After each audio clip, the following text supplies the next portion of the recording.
Hi, I'm Engel. Thank you so much for watching this video. What I'd like to do in this program is give you some tips and strategies and insights for academic success and your pursuits of excellence in your college career.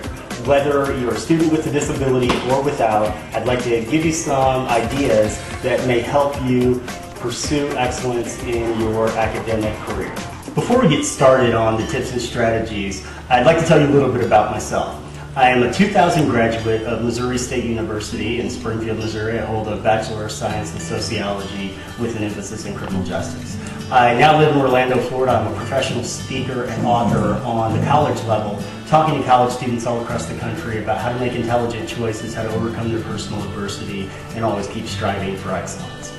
This large black furry creature by my feet is Carson. Carson is my seeing eye dog. He's 8 years old. He's been with me for the last 7 years, and he accompanies me everywhere I go. The reason I'm so passionate about working with college students, both with and without disabilities, is because of some of the experiences that I've had. When I began college, I was a typical red-blooded 18-year-old all-American guy. 6 weeks into my freshman year of college, my friends and I were struck broadside by a drunk driver one night after going home from a hockey game. The crash not only left me completely blind, but also crushed every bone in my face. 2 years of rehab and recovery and over 300 hours of reconstructive facial surgery had to occur before I was able to accomplish my goal of getting back into college. The tips I'd like to share with you today come from my personal experiences as a student with a disability, as well as information that I've gathered from disability service professionals across the country.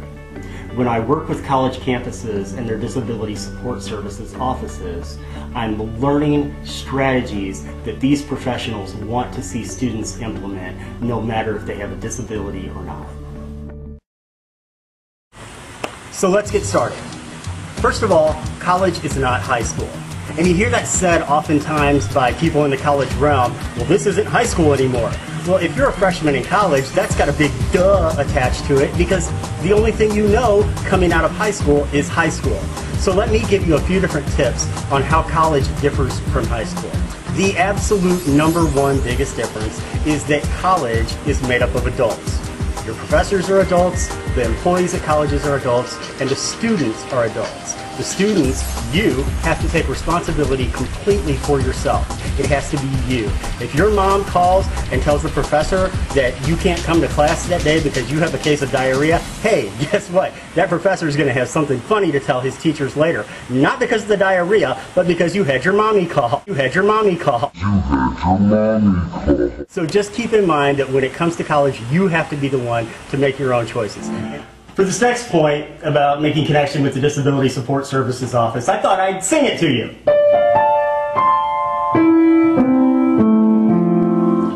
Going to the office is for disabilities.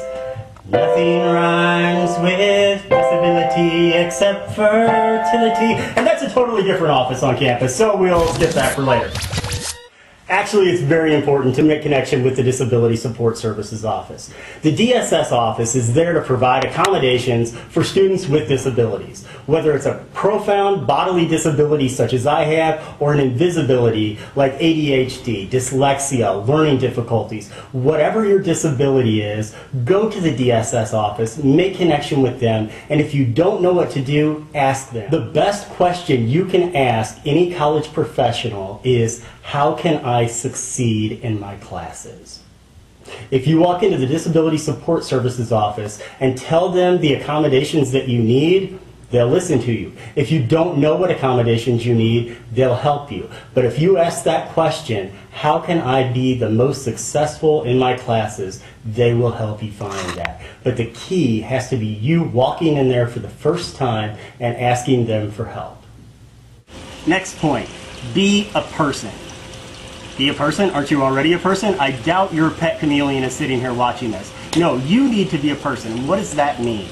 Simply means that the professors, the DSS professionals, anybody who is there to help you in your academic pursuits needs to know your name and be able to put your name with your face. Go introduce yourself to the professor, especially on the first day of class. If that professor knows your name, then he or she is going to know that you were there, and they're going to know that you want to be there. Games. Whatever your game is, keep it in check. 50% of winning the game is just showing up, and 50% of success in college is just showing up. One key rule about college: just show up. If you show up to class, you're almost guaranteed a passing grade. If you study and do the work, that grade goes up. If your professor knows who you are and knows that you're actually trying, that grade can go even higher.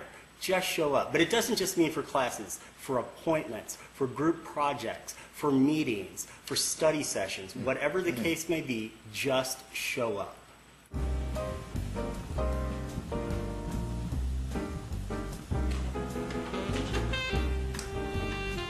Get to know your own disability. Get to know how your disability manifests itself in your learning process. If you have an invisible disability, such as ADHD, a learning disability, dyslexia, get to know the best ways that you need help. If you don't know how you need help, stop by the DSS office and ask them. They may be able to help you get some evaluations to learn what the best learning style is for you. Once you know those learning styles, it's your job to communicate how you best learn to your professors.